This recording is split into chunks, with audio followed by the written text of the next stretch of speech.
And so what I'll talk to you about today is really a story, and it's as much social and political as it is business. And I'm also going to talk about Southern Africa as opposed to South Africa specifically, although in the Q&A I'm happy to discuss more about South Africa in particular. So what I mean by a view from the street is like this. There's a market in Benguela in Angola. Another street is the Kamwala area of Lusaka in Zambia. And this is a street in Lesotho.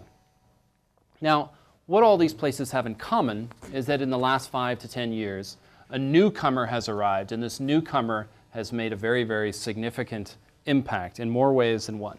And of course, that newcomer is this lady here, the Chinese traders. Now, you know, what's fascinating is that there's hundreds of thousands of Chinese migrants who are working as hawkers, traders, and merchants across the length and breadth of Africa, from Cape Town to Cape Verde. Yet we scarcely know a thing about them. And so this project actually originated in a trip to local Chinese shop in the Western Cape in Kleinmon. There was a Chinese shopkeeper there who sold pretty much everything: toys, household goods, clothing, everything. And he was doing pretty well. And so the question arises, you know, how, as Kevin said, how did he get here? How did he get to the Western Cape? Where is he from? You know, what was he doing that was better than his competitors? And also, you know, what was his view of life and doing business in Africa? Now, there's a reason why we don't know the answers to this question. It's incredibly difficult research to conduct. One, for the most part, they speak barely serviceable English. In fact, there's some Chinese traders who are actually even illiterate. And secondly, the ones who do speak better and can really describe their situation with some nuance are incredibly reluctant to speak with you. They're reluctant to speak with you, one, because if you're from Beijing, they won't want to speak with you. And two, if you're from the host government where they are. So they don't speak with you. Now, the great hero, just as an aside, the great hero of this project is my Chinese translator. And you can't just be a normal Chinese translator. You have to be one who's incredibly insightful, who speaks perfect English, who speaks perfect Mandarin, who can really wade the very, very treacherous waters of talking to these people. Because it takes about 15 minutes to first allay their concerns before they open up. And when they open up, then everything comes out. It's quite extraordinary. And just if you may have eaten at a restaurant, but my translator was Emma Chen. Emma Chen owns the best Chinese restaurant in Joburg. It's called The Red Chamber in Hyde Park. Maybe you've been there. She's also an author. So in terms of the project, where are we? We did 200 in-depth interviews in 5 countries: Lesotho, Zambia, South Africa, Angola, and Botswana. And we asked them basic questions: where they're from, how long have they been here? And then some questions about their business. What was the origin of the goods they sold? How many local to Chinese employees? And then much more substantive questions about their business, like why did they leave China to come to Africa? What were their particular challenges of conducting business in this environment? And again, it revealed a host of fascinating interests in terms of what their own perceptions of crime and corruption were. Now, of course, whenever we speak of China and Africa, usually 2 questions come to the fore. One, what is China's main driving interest in Africa? And 2, what is the impact of China on Africa's development? Now, the first question, as many of you will know, is very easy to answer. China is highly desirous of Africa's natural resources to power its booming economy. And of course, there's a welter of statistics that demonstrate this. From, you know, China gets 1/3 of its oil requirements from Africa. Bilateral trade in 2011 was about $160 billion. China is Africa's biggest trading partner, and so forth. However, the second question is much, much more contentious and difficult to answer. How is China affecting Africa's development? Now, the place where this is most contentious is on the African street. And I would argue that this is where the most important drama in the China and Africa relationship is playing out. Because it's on the street that the overwhelming majority of Africans encounter the Chinese presence in Africa and decide whether it's a good thing or a bad thing.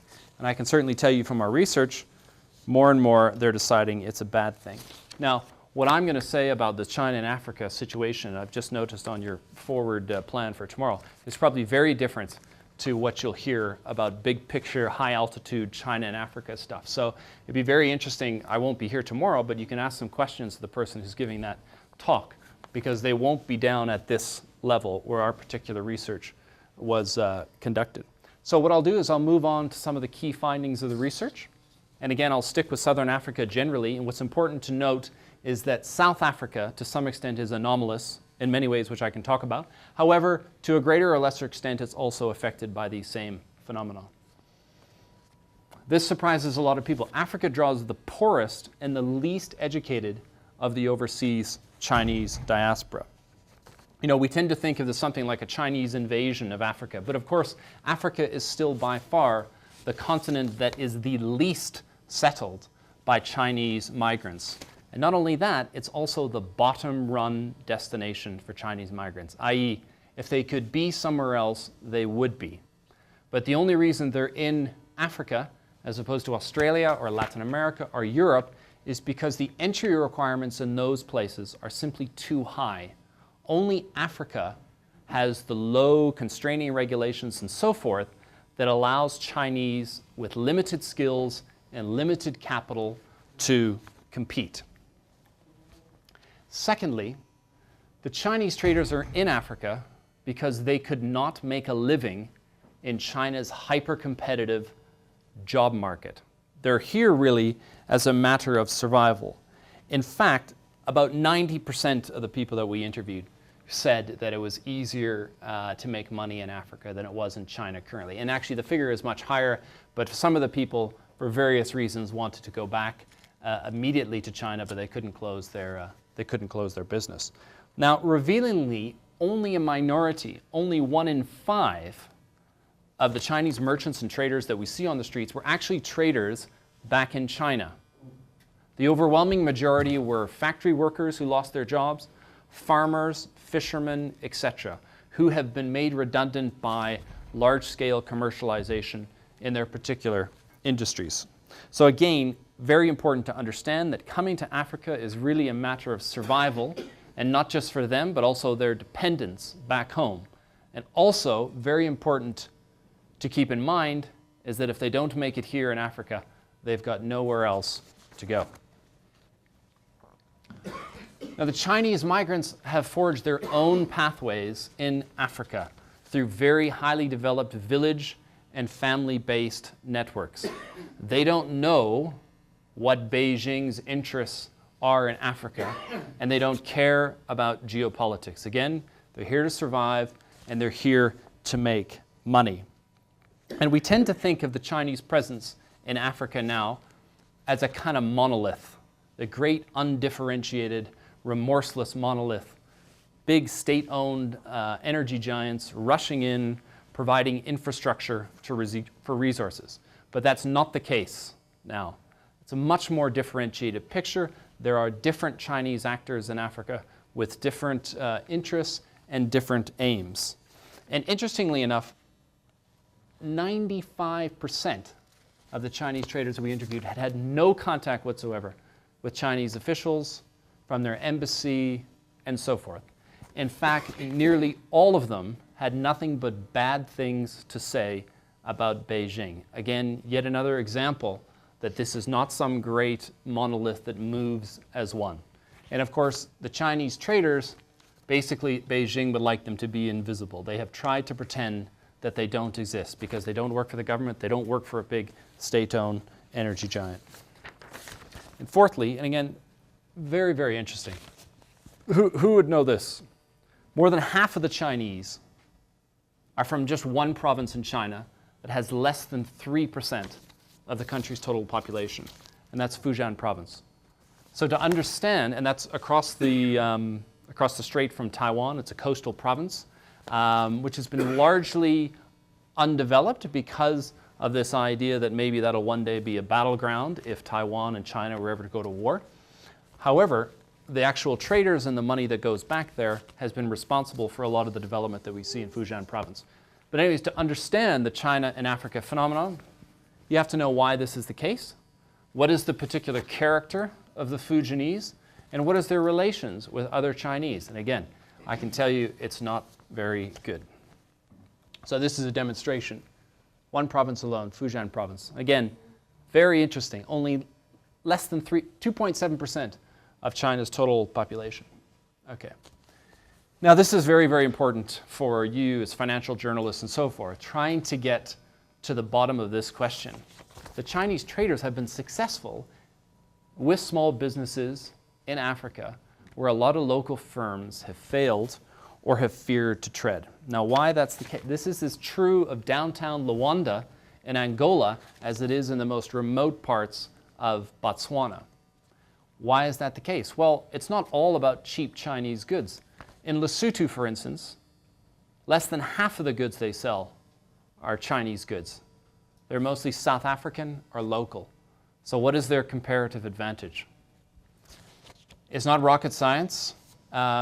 Chinese are known for almost inestimable capacity for hard work, enduring incredible sacrifices, often long separations from their families, sleeping 6 to 8 to a room, forging opportunities where none seem to exist, where supply chains are weak, a sense that you are nothing without a job, and only hard work will prevent someone else from taking it from you. So there's a lot of these sort of questions which are very, very difficult to avoid the kind of, for lack of a better word, cultural question. Is it a mindset question? Is it a values question? It's often said the Chinese are slaves for their children. Now, again, most of them, you see Lesotho there, most of them, yes, are Chinese goods.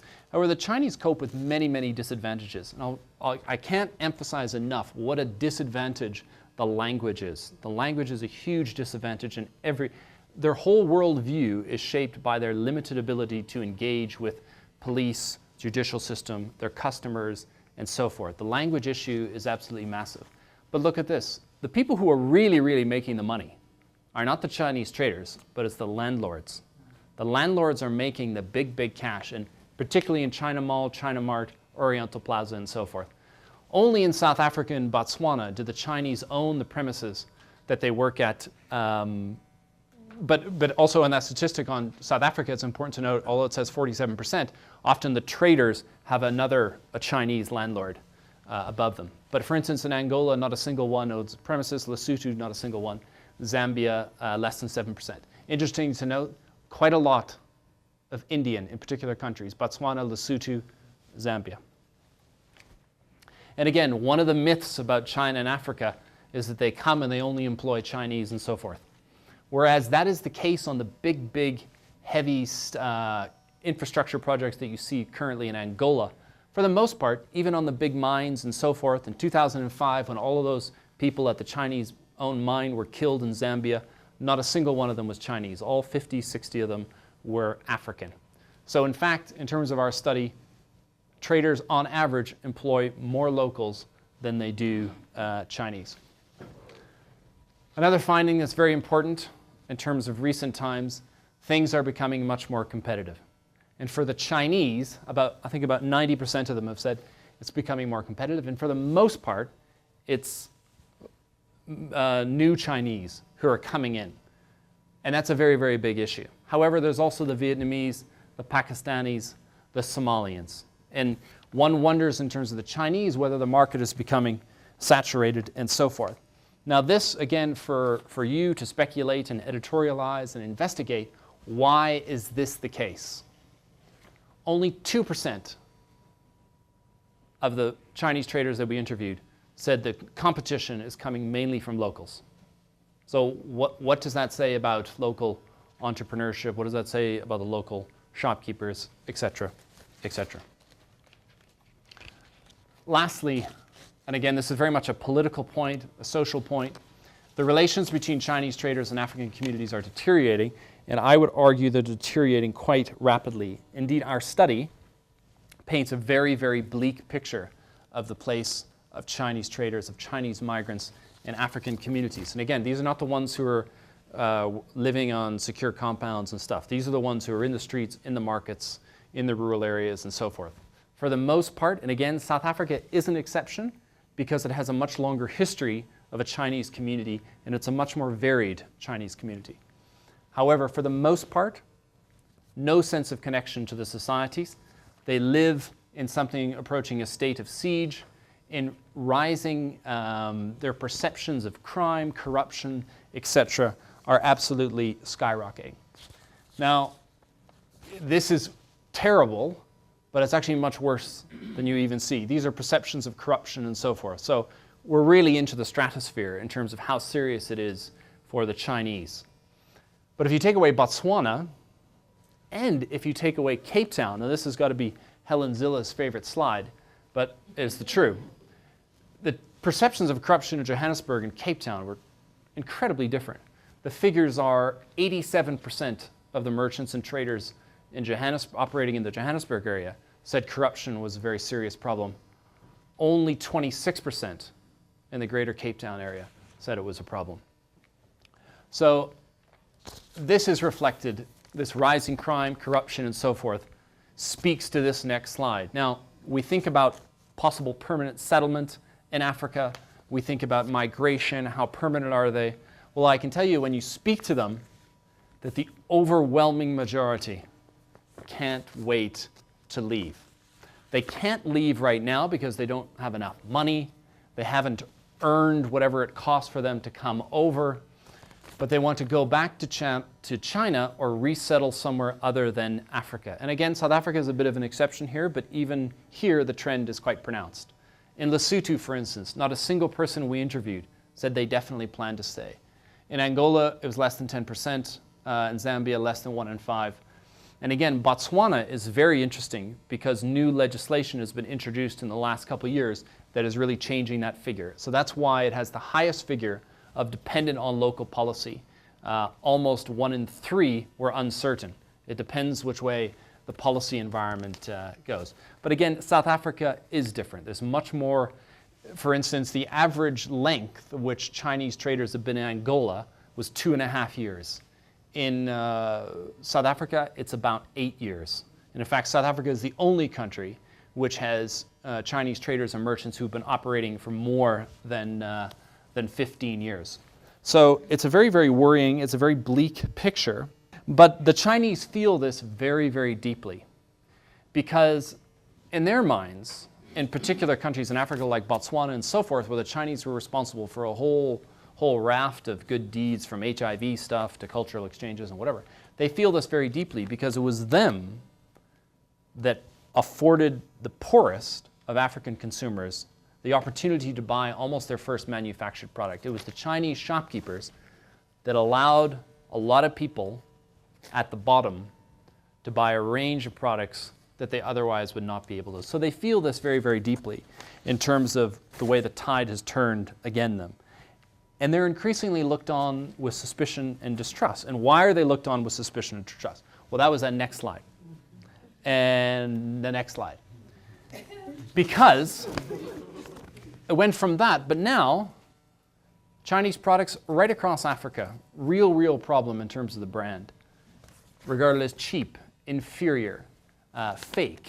And of course, remember there's a great, hilarious song in South Africa at the end of the 1990s called Fong Kon, which is like a township song. However, in South Africa, that was a much bigger phenomenon. Now it's spreading to other parts of Africa, and it's a real serious issue. But tension is also increasing over Chinese traders, their business practices. The idea that they don't lose local supply chains.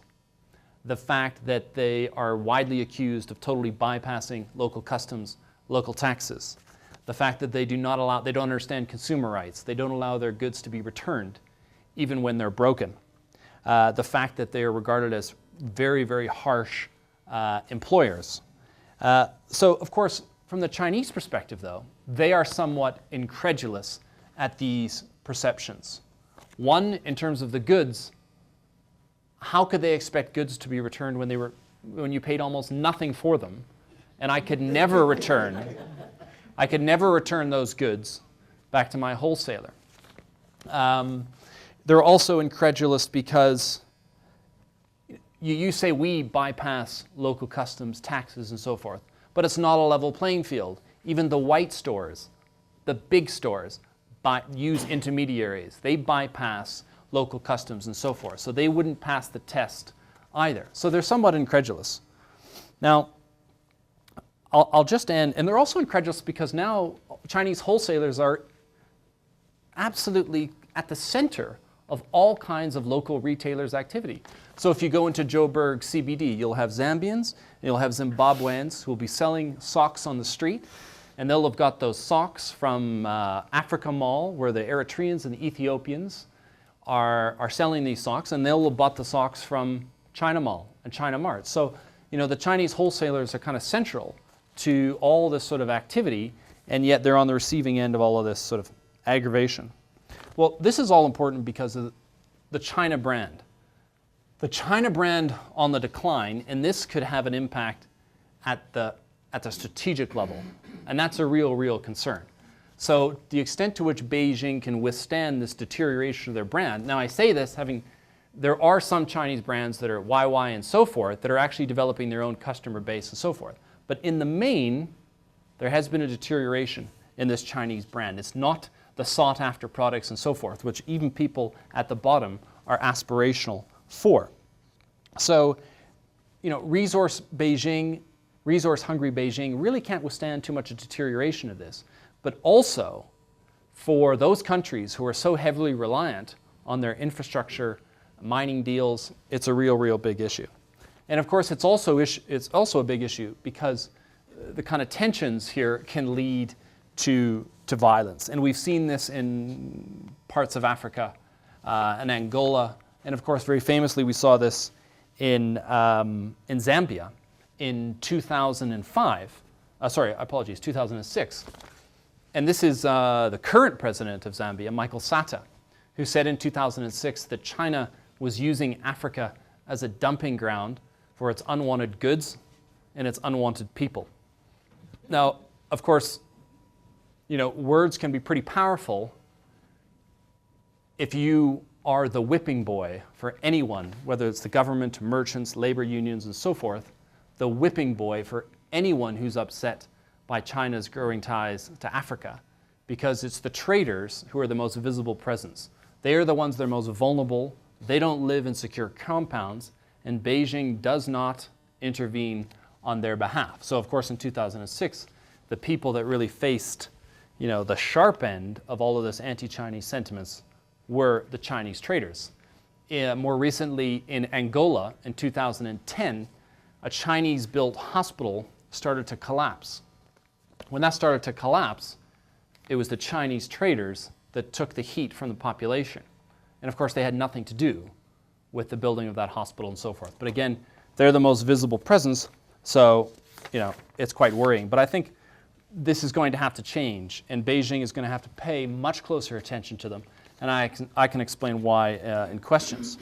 And lastly, this is very important in terms of this bubbling up of tension, is that a growing number of African countries are introducing legislation to restrict their activities. Botswana in its clothing sector, Ghana more recently. Now they're introducing various forms of indigenization legislation, which will also affect Pakistanis or Nigerians and so forth, but overwhelmingly it's the Chinese who get affected. So the question that arises as governments introduce these legislations, and again, Uganda, some other countries have been much more reticent about introducing legislation, even though there's been a lot of popular unease about the Chinese businesses. But the question, as I put up there, so will these tighter regulatory frameworks make Africa a much less attractive place for these Chinese traders to do business, and perhaps even mark the decline of the Chinese shop? Or will some of these qualities which I talked about, of these factory workers, these farmers, and so forth, will this really just allow them to find their own workarounds? And the Chinese will, they'll find their way through the morass, and effectively they will continue to thrive. I think it's an open question.